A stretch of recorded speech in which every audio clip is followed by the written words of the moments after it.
Tecla Structure sebagai perangkat BIM. Jadi Tecla Structure ini adalah satu perangkat pendukung konsep BIM yang dikeluarkan oleh Trimble.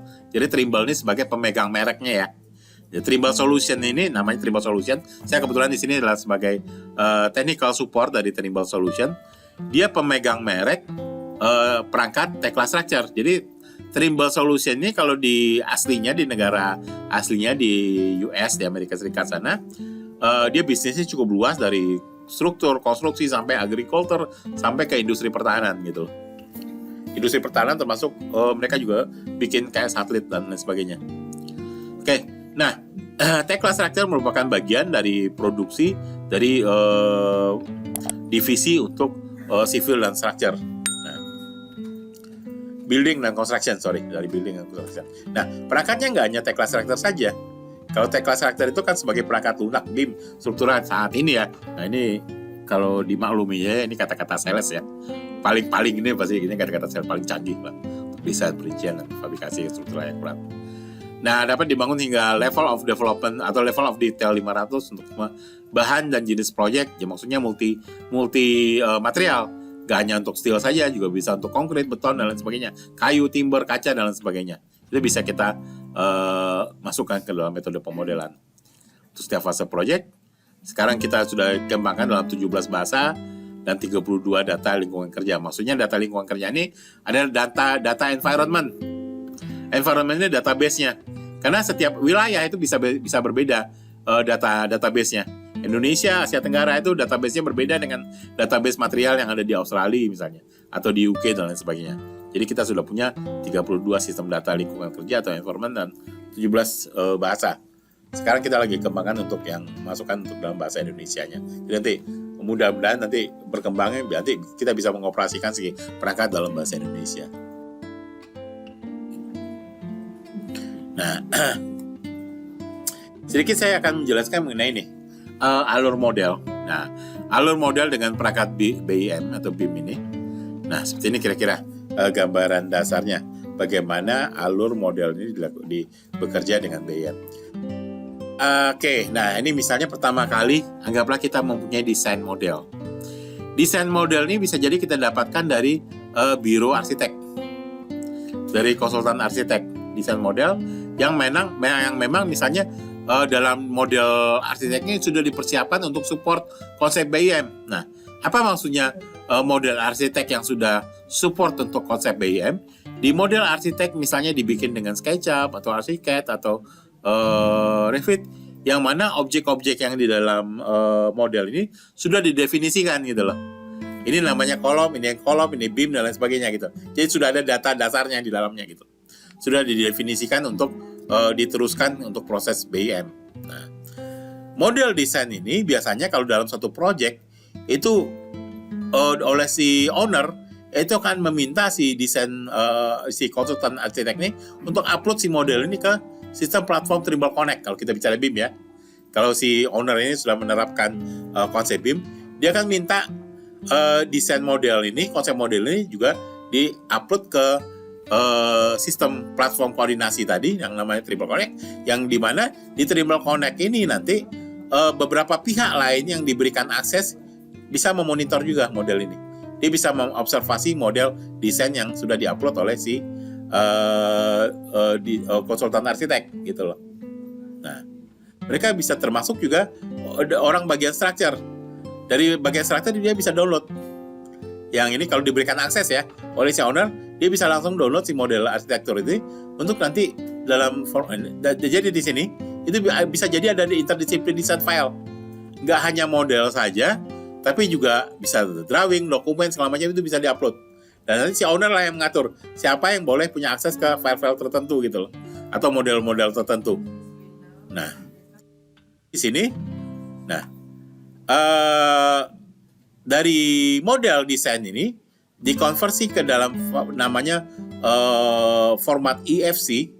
Jadi ada namanya format netral ya. Format netral itu yang digunakan sebagai bahasa yang sama untuk setiap format-formatnya konsep BIM. Dia dirubah dulu ke format EFC namanya. atau Industrial Foundation Class. Misalnya kayak format itu maksudnya gini, misalnya kayak CAT kan kita tahu .dwg ya. Nah, ini kalau ada perangkat-perangkat yang mendukung konsep BIM, itu dia harus bisa mengeluarkan output dalam bentuk .efc gitu. Jadi filenya apapun, dia akan bisa ekspor ke dalam bentuk .efc. Nah, .efc ini yang bisa dibaca oleh perangkat-perangkat lain yang juga bekerja dalam konsep BIM gitu loh. Jadi misalnya dari ArchiCAD atau apapun, dia bisa kita ekspor ke dalam .efc, dan .efc ini bisa diimpor ke dalam model misalnya menggunakan Tekla Structure. Jadi model ini diimpor ke Tekla Structure dengan format EFC, nanti di Tekla Structure itu dipilah mana bagian strukturalnya, mana bagian arsitekturalnya. Nah, misalnya dalam konsep begini, bagian arsitekturalnya di hidden. Dia hanya menampilkan bagian strukturalnya saja, gitu loh. Seperti itu misalnya. Bagian MEP-nya, kalau ada MEP itu di hidden, kalau dia import juga dari MEP, ya hanya menampilkan bagian strukturalnya saja. Nah, kemudian model ini, ini cara pertama tadi pakai EFC ya. Cara kedua tuh ada yang namanya ini, Field to Beam. Field to Beam ini begini. Misalnya ada satu gedung yang sudah jadi existing building. Existing building ini mau dikembangkan, ditambahkan sayap bangunan misalnya. Nah, orang kalau sekarang begitu bikin penambahan bangunan pasti repot sekarang nyari as-built drawing dari existing building ya. Ini as-built drawingnya mana? Kadang-kadang nggak ketemu. Nggak ada, satu gedung itu susah nyari as-built drawing kadang-kadang. Nah, sekarang ada metode namanya Field to Beam. Field to Beam itu adalah ketika gedung yang sudah jadi itu bisa kita scan. Gitu. Scan secara 3 dimensi menggunakan alat namanya digital scanner. Digital scanner ini diletakkan di beberapa posisi, dia akan seperti mensorot satu gedung ini, di scan sama dia secara 3 dimensi, sehingga hasilnya nanti bisa berupa namanya point cloud. Point cloud itu nanti bisa diolah menjadi model gitu loh. Jadi gedung nyata di scan, output akhirnya nanti bisa berupa model gitu. Berupa model yang bisa dijadikan patokan untuk melakukan pemodelan tambahan di seperti perangkat Tekla Structure seperti ini gitu loh. Jadi ini namanya prosesnya Field to Beam. Dari lapangan dirubah menjadi model BIM. Seperti itu istilahnya. Jadi namanya Field to Beam ya. Jadi proses gedung asli di scan, hasil scan-nya itu diolah dan dijadikan model. Nah, gitu. Ini metode kedua. Metode ketiga ya, kalau kita nggak punya EFC, nggak punya data Field to Beam-nya, berarti ya di sininya kita harus bikin dari awal. Kemudian itu metode ketiga tuh, skenario terakhir. Kalau nggak ada model dari desain, nggak ada Field to Beam, ya berarti di sini kita harus melakukan pemodelan dari awal. Coba seminggu ke depan ini yang akan kita coba adalah salah satunya adalah kita model ya. Kita harus tahu bagaimana cara memodel itu juga dari awal selain kita import juga. Gitu.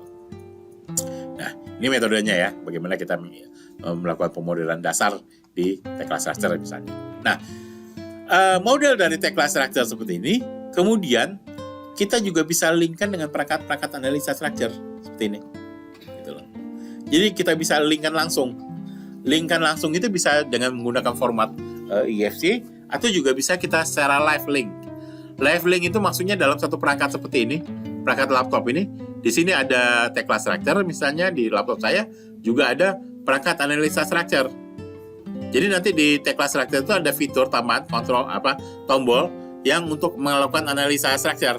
Misalnya saya pakai fitur tersebut, saya klik, otomatis nanti Tekla akan meminjam maksudnya meminjam mesin dari software analisa structure untuk membuka model tadi gitu loh.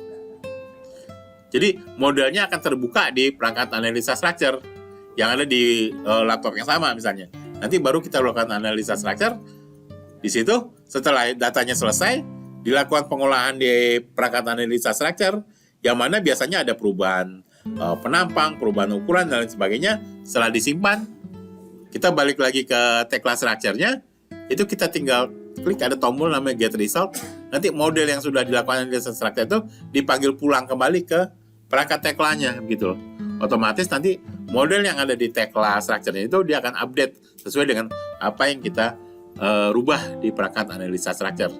Jadi ini menjawab pertanyaan, misalnya kenapa di Tekla Structure tidak bisa melakukan analisa structure secara langsung, tapi dia bisa meminjam mesin perangkat analisa structure untuk melakukan proses analisa structure itu di perangkat yang berbeda. Misalnya bisa menggunakan tadi SAP 2000, StatPro, atau Tekla Structural Designer gitu loh. Tapi itu di-linkkan secara langsung. Modelnya itu ada di Tekla, sementara kita pindahkan ke perangkat analisa struktur, kita lakukan analisa struktur di sini. Kemudian setelah selesai, modelnya kita tarik lagi ke Tekla Strukturnya gitu. Seperti itu konsep kerjanya. Itu kalau kita menggunakan link untuk melakukan analisa struktur.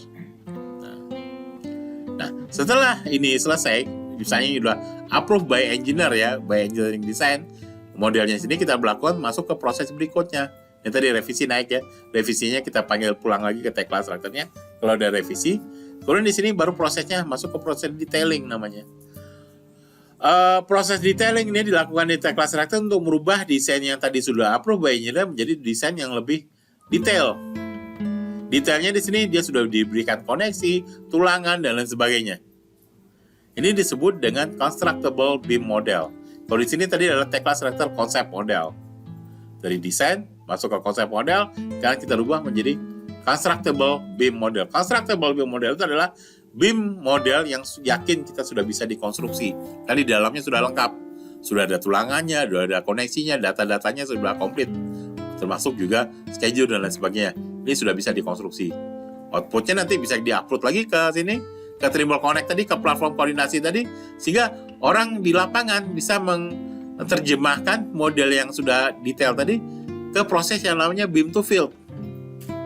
Beam to field itu kebalikan yang awalnya tadi kan field to beam ya. Dari lapangan kita pindahkan ke model. Sekarang beam to field, dari model kita pindahkan ke lapangan menggunakan alat total station seperti ini, yang mana nanti dia akan menerjemahkan titik-titik pondasi. Dia ambil titik-titik pondasi dari model dan diletakkan pakai sorot kayak lampu laser gitu. Titik-titik pondasinya di lapangan posisinya di mana gitu. Diproyeksikan oleh si alat ini ke lapangan sebenarnya gitu. Untuk menentukan titik-titik pondasi dari model yang kita bikin. Atau juga bisa menggunakan metode yang tadi kita jelaskan di awal, mixed reality tadi, yang diproyeksikan di-download ke peralatan helm tadi, kacamata, kemudian diproyeksikan ke depan. Jadi seolah-olah modelnya ada di depan mata gitu. Seperti ini. Nah, ini proses namanya beam to field dan mixed reality. Nah, dari proses perangkatnya sendiri, ini outputnya nanti yang bisa kita olah itu bisa berupa gambar kerja. Gambar kerja itu nanti juga ada bermacam-macam. Untuk steel, untuk baja, konstruksi baja ada namanya gambar assembly, gambar single part, ada general arrangement untuk pekerjaan di lapangan. Untuk beton itu ada namanya gambar cast unit dan lain sebagainya. Termasuk juga bar bending schedule untuk tulangan. Ada juga visualisasi jadwalnya, 4D visualisasi, dan juga automation data. Automation data ini adalah data-data otomatisasi seperti CNC dan lain sebagainya untuk dibaca oleh mesin CNC. Jadi dari mesin CNC itu bisa langsung baca dari model. Dan juga report. Report ini adalah report untuk kebutuhan material dan lain sebagainya. Ini disebut dengan report ya. Data-data kebutuhan material. Ini beberapa peralatannya, hardware yang bisa terkoneksi dengan pemodelan tadi untuk melakukan proses field to beam atau beam to field-nya. Nah. Terakhir, kita akan masuk ke proses Tekla strukturnya. Sekarang kita masuk lebih jauh bagaimana Tekla struktur ini berusaha untuk mengefisiensikan proses dan mengoptimalisasikan hasil dari satu project. Pertama itu penyediaan sumber data informasi. Jadi kalau kita bicara BIM yang hanya Tekla BIM, secara umumnya secara utuh BIM itu adalah kita di sini berusaha untuk membaca sumber data informasi yang sama, yaitu model. Semua data informasi itu berasal dari sumber yang sama. Jadi model sebagai sumber data yang akurat, kemudian meminimalkan salah interpretasi informasi, dan juga transfer data yang cepat karena semuanya sekarang sudah sistemnya online, digital. Ini terkait dengan model sebagai sumber data yang akurat. Kita sekarang berusaha merubah mindset itu bagaimana sekarang proses itu menjadi adalah integrated, kolaboratif, interdisiplin design misalnya. Kolaboratif interdisiplin design. Berusaha bahwasannya kita tidak hanya fokus melihat apa saja yang ada di depan mata kita saja gitu loh. Nah, contoh yang paling ekstrim bagaimana kita hanya melihat apa yang ada di depan mata kita tuh seperti ini. Ini contoh ekstrimnya ya. Dulu kita bekerja sendiri, ini bagaikan orang yang ditutup matanya disuruh menggambarkan gajah, atau orang buta yang disuruh menggambarkan gajah. Nah, gitu kan. Yang dia megang perutnya gajah, dia bilang, oh kayak dinding. Dia megang kakinya gajah, dia bilang ini kayak pohon gitu. Jadi hanya menginterpretasikan apa yang ada di depan, yang teraba di depan matanya dia saja, atau di depan yang apa yang bisa dia raba saja gitu loh. Nah, ini yang berusaha kita hindari kalau kita berusaha melihat sesuatu itu secara utuh. Jadi kita bisa menginterpretasikan data itu secara utuh, tidak hanya apa yang hanya ada di depan mata kita atau apa yang ada di depan kita saja gitu. Nah, maksudnya di sini dari awal ya kita berusaha berpindah dari individual desain menjadi integrated design.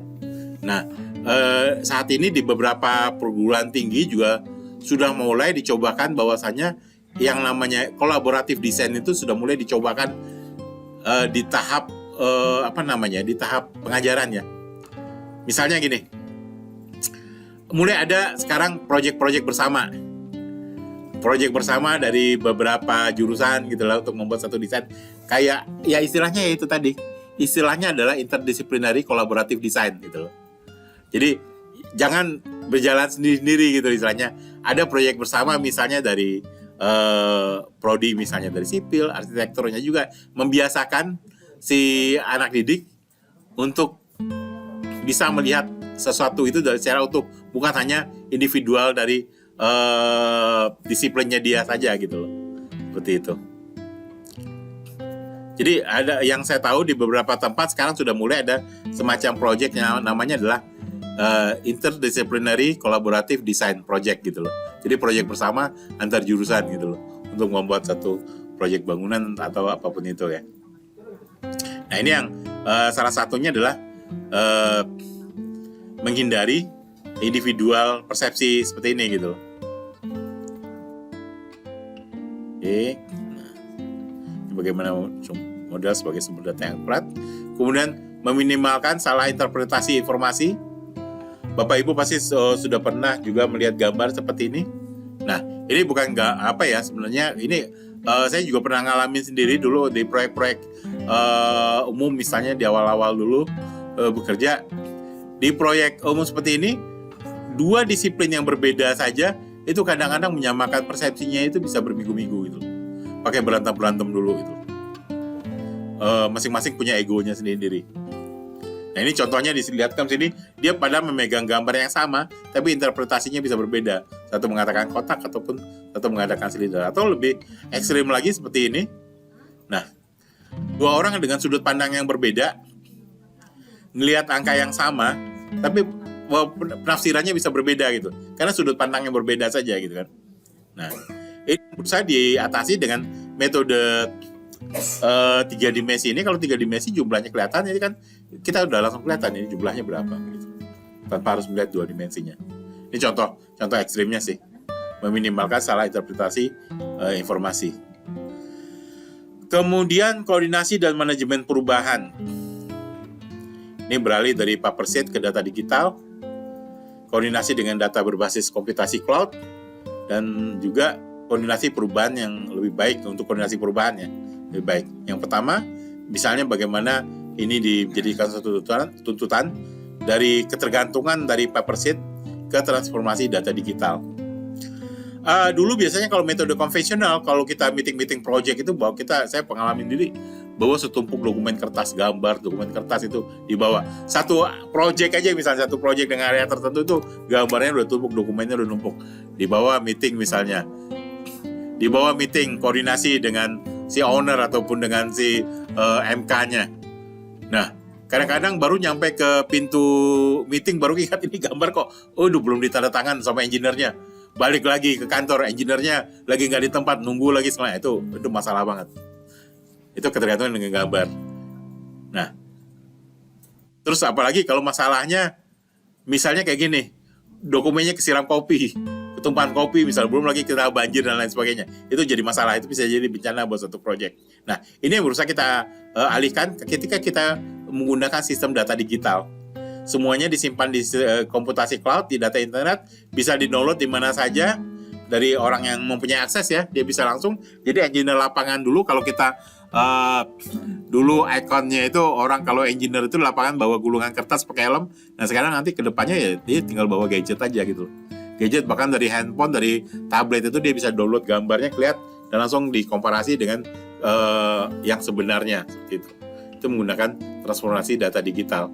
Jadi semua data itu nanti akan disimpan di sistem cloud dan tinggal di-download, tinggal dibaca, di set dengan menggunakan gadget seperti tablet ataupun laptop dan sebagainya. Sistem komputasi cloud itu seperti ini. Yang tadi World Connect tadi saya bilang, dia ada satu lokasi seperti namanya cloud ya, awan ya, cloud itu namanya, istilahnya itu cloud, komputasi cloud. Jadi semuanya nanti akan dikoordinasikan di sana dari si owner untuk construction manajemennya, dari arsitek dia akan upload ke sana datanya semua, dokumentasi dan lain sebagainya. Dari struktural juga masuk, MEP juga dikumpulkan di sana. Nanti di sini si owner atau manajemen grupnya tinggal memilah atau melihat, mengobservasi ataupun memberikan catatan gitu loh. Ada objek yang tidak sesuai, nanti itu istilahnya dari beberapa desain yang berbeda itu nanti bisa di superimpose, disatukan dan dibuka, nanti akan kelihatan mana yang bertabrakan, mana yang bisa dipasang dan lain sebagainya. Nanti langsung diberikan catatan di situ, dan catatan yang diberikan akan langsung dibaca oleh siapapun yang melakukan pemodelannya gitu. Ini sistem komputasi cloud yang sekarang dikembangkan. Jadi koordinasinya nggak harus tiap hari atau tiap mingguan reguler itu harus ketemu gitu, meeting. Jadi kapan saja, di mana saja kita bisa langsung refer, bahkan pakai handphone pun bisa kita lihat output dokumen dan lain sebagainya yang disimpan di sini bagi yang diberikan akses ya oleh si owner. Kemudian koordinasi perubahan. Nah, ini dari pengalaman pribadi saya juga pernah seperti ini. Satu ketika kita membawa material ke lapangan untuk dipasang, waktu itu kolom baja yang mau dipasang di site, mau diberikan di site. Kita udah bawa dari fabrikasi, begitu dipasang ternyata di lapangan lubang angkornya itu nggak masuk. Lubang angkornya tuh meleset dari gambar yang dari material yang kita bawa. Bapak lihat gambar yang bawa pakai untuk yang orang yang masang di itu ya. Dia pakai gambar yang sama, saya juga bawa gambar yang sama, tapi ternyata bedanya adalah yang dipakai sama orang lapangan itu revisi 3. Saya udah revisi 5. Berbeda revisinya. Nah, itu masalah. Nah, jadi kadang-kadang satu area pekerjaan, area kecil aja, 100 meter persegi misalnya untuk area pekerjaan, itu bisa saja gambar yang saling berkorelasi di situ bisa sampai puluhan gambar gitu. Bisa sampai 50-an gambar yang saling berkorelasi dalam satu area. Ketika kita metode konvensional misalnya, ada revisi desain. Nah, ini revisi desainnya nggak pernah bisa dihindari ya. Ada revisi desain, gambar nomor 1, nomor 2, nomor 3, revisi nomor 4, direvisi 5, nomor 4, gambar nomor 15 lupa direvisi. Sering kejadian begitu. Nomor 15, 16 sudah terlanjur dikirim ke lapangan. Itu yang dipakai oleh lapangan, sementara yang difabrikasi pakai revisi yang sudah lebih tinggi. Nah, itu kejadian. Nah, kejadian ekstrimnya taruhlah seperti ini misalnya ya. Nah, mungkin yang bikin kolom sama yang bikin jalan itu beda gambar revisinya. Bisa kejadiannya bisa seperti ini. Lebih parah lagi. Nah, lebih parah lagi seperti ini gitu. Ini contoh-contoh ekstrim bagaimana kesalahan yang berbeda itu bisa menjadi akibatnya seperti ini gitu. Nah, ini yang tadi kita jelaskan bahwasanya ketika kita link dengan menggunakan metode BIM, apapun yang dirubah di model otomatis nanti di drawingnya akan berubah. Jadi kita tinggal dapat notifikasi saja bahwasanya gambar nomor sekian itu sudah berubah gitu loh. Tinggal itu yang kita berikan notifikasi ke seluruh rekan kerja gitu loh. Otomatis yang membuka gambar akan tahu bahwa gambarnya sudah ada yang perubahan. Seperti ini misalnya. Perubahan ukuran, otomatis di gambarnya juga berubah ukurannya. Terakhir, efisiensi waktu tentu saja, karena memang kita sudah bisa meminimalkan pekerjaan ulang, menimbulkan pekerjaan yang tidak efektif di lapangan, terus ditambah lagi beban kerja yang diambil oleh Komputasi digital ada perhitungan-perhitungan yang sekarang sudah diambil oleh sistem digital. Misalnya apa? Untuk ketulangan misalnya barbanding schedule itu nggak perlu dibikin lagi karena memang sudah dihitungkan oleh si perangkat kayak barbanding schedule, BEQ, kebutuhan material dan lain sebagainya itu sudah dihitungkan oleh perangkat. Kita nggak perlu melakukan perhitungan ulang lagi gitu loh. Jadi apa yang kita model, kita akan mendapatkan hasilnya sesuai dengan apa yang kita modelkan. Jadi effortnya itu memang lebih banyak ketika kita melakukan pemodelan, tapi ke belakangnya itu datanya sudah kita mendapatkan data akurat yang sesuai dengan apa yang kita modelkan gitu. Ini juga salah satu yang pengalaman saya ngambil contoh gambarnya ini sih. Cuma kejadiannya sebenarnya nggak persis seperti ini, cuma mirip aja modelnya. Ketika kita dulu melakukan pemodelan secara desain secara konvensional ya menggunakan metode 2 dimensi, kita kadang-kadang sudah melakukan desain itu sesuai dengan kaidah-kaidah engineering, semua sudah sesuai, tapi kadang-kadang kita melupakan satu hal, kita kadang-kadang lupa bagaimana nanti mempermudah orang di lapangan untuk melakukan proses konstruksi. Saya pernah mengalami kejadian seperti ini, sudah didesain sebagus-bagusnya, begitu sampai di fabrikasi oleh orang lapangan, diereksi, orang lapangannya balik melapor, Pak ini nggak bisa dipasang, saya nggak bisa pasang. Gimana saya mau bisa pasang? Celahnya aja kecil, tangan saya aja nggak bisa masuk untuk masang baut tuh nih. Itu kira-kira. Atau welding. Atau kadang-kadang welding. Ada sambungan-sambungan ketika saya dulu di di bangunan lepas pantai. Ada pengelasan-pengelasan yang sebenarnya bisa dipermudah. Misalnya begini, pemasangan pengelasan seperti ini. Misalnya kalau ini di las ya, di sini. Ini lasnya mau ditaruh di bawah apa di atas sebenarnya bisa. Di atas pun bisa. Tapi kalau kita letakkan lasnya di sebelah bawah ini, mau nggak mau orang lapangan akan ngikutin. Dan itu susah sekali melakukan pengelasan, namanya pengelasan overhead. Dia harus telentang untuk ngelas itu. Karena lasnya di bawah sini. Itu akan lebih mudah kalau dia pengelasannya itu kita ambil jalur dari atas, dia tinggal dari atas saja ngelas begini daripada dari balik. Itu kalau kita tentukan pada saat kita melakukan pemodelan peletakan lasnya di mana, itu akan sangat mempermudah pekerjaan orang di lapangan gitu loh. Apakah dia orang lapangan sih biasanya akan ngikutin apa kata gambar saja kan. Gambarnya pengelasannya harus di bawah, dia akan telentang gitu ngelasnya. Itu susah sekali gitu, repot buat dia. Tapi sebenarnya akan sama saja halnya kalau walaupun lasnya dari bawah ataupun dari atas gitu loh. Ada hal-hal yang kadang-kadang bisa kita lakukan untuk mempermudah pekerjaan orang lapangan. Termasuk juga untuk baut. Nanti bautnya nutnya sebelah luar atau sebelah dalam, atau platnya di dalam atau di luar, itu bisa menentukan. Jadi ketika kita melakukan pemodelan untuk konstruksi, kita bahkan bisa menentukan metode konstruksinya nanti seperti apa gitu loh.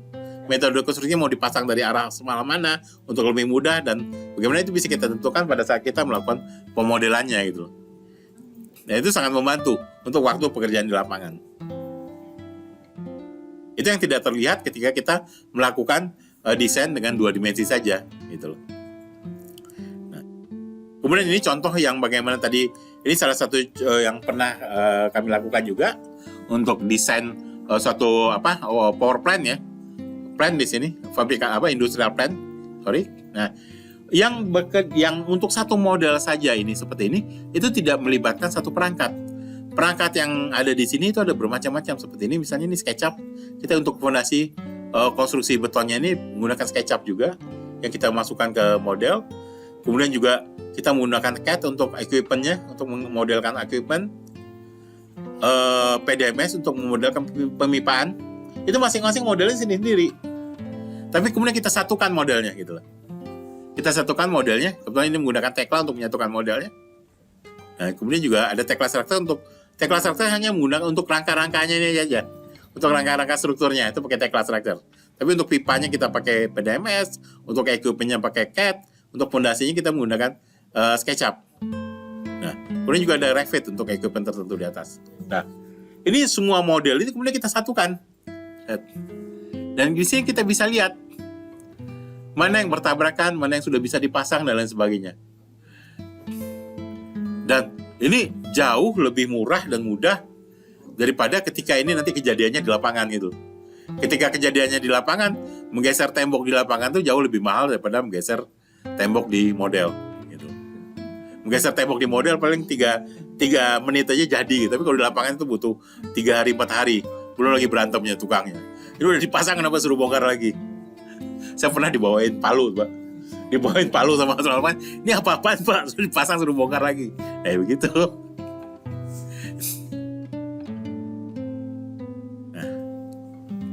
Nah, ini yang kita sebut dengan constructible model. Setelah kita yakin bahwasannya ini bisa dikonstruksi, kita satukan. Nah, ini baru masuk ke proses lapangan. Ini yang kita istilahkan dengan model yang constructible, yaitu model yang yakin kita bisa konstruksi gitu loh. Semuanya sudah pas pada posisinya. Ini platform koordinasi, nanti kita akan bahas tersendiri di belakang. Nah, ini Trimble Connect ini. Kita akan bahas ini nanti dengan materi tersendiri ya di hari terakhir nanti Trimble Connect, status tracking dan sebagainya. Nah, efisiensi ini kurva McLamy. Ini perbandingan bagaimana metode konvensional dengan metode BIM tadi. Ini kan ada kurva seperti ini ya. Untuk garis horizontalnya adalah progress design, development, documentation, dan construction-nya, progress ya. Nah, sementara ke atas itu adalah effort. Effort itu bisa jadi usaha atau biaya. Nah, kalau metode konvensional itu digambarkan seperti ini. Effort tertinggi itu biasanya pada saat dokumentasi, effort usahanya tinggi, bisa bikin gambar, bikin segala. Dokumentasi itu ketika kita bikin gambar, dokumentasi, bikin report segala macam, itu effort paling sulitnya gitu loh. Effort tertingginya di situ. Bagian paling sulitnya di situ gitu loh. Ketika kita bikin gambar segala macam perencanaannya. Nah, metode BIM, effort ini ditarik ke depan. Nah, ketika kita melakukan perencanaan desain, nah, ketika kita bicara model semuanya itu kita selesaikan di sini gitu loh, di awal. Jadi ke belakang itu semuanya sudah melandai itu, mengikuti apa kata desain. Desainnya sudah, modelnya sudah oke, ke belakangnya sudah melandai aja seperti ini gitu. Jadi semua permasalahan yang kemungkinan ada di belakang itu kita tarik ke depan semua gitu loh. Kita selesaikan di awal gitu loh, dengan bantuan model tadi, dengan bantuan pemodelan. Nah, kalau di sini kan kita bikin dokumentasinya gambar ya, drafting di sini. Nah, kalau sini modelnya udah jadi, draftingnya mengikuti apa kata model saja gitu loh. Draftingnya secara otomatis akan mengikuti apa kata model desain di awal seperti itu. Nah, kemudian ada garis ini. Garis ini biasanya adalah garis kuning ini ability to control cost, kemampuan untuk mengontrol biaya. Biasanya kalau di awal tuh kemampuan untuk mengontrol biaya tuh oke lah, karena kantongnya masih tebal ya. Makin ke belakang kan kantongnya makin menipis gitu. Makanya kemampuannya makin menurun. Nah, masalahnya lagi, celakanya adalah biaya yang dibutuhkan untuk setiap perubahan itu makin ke belakang tuh makin besar. Zan ya Pak. Bentar.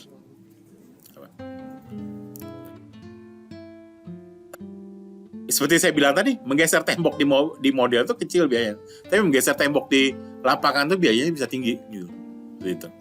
Nah, ini yang jadi masalahnya seperti ini gitu. Ke belakang.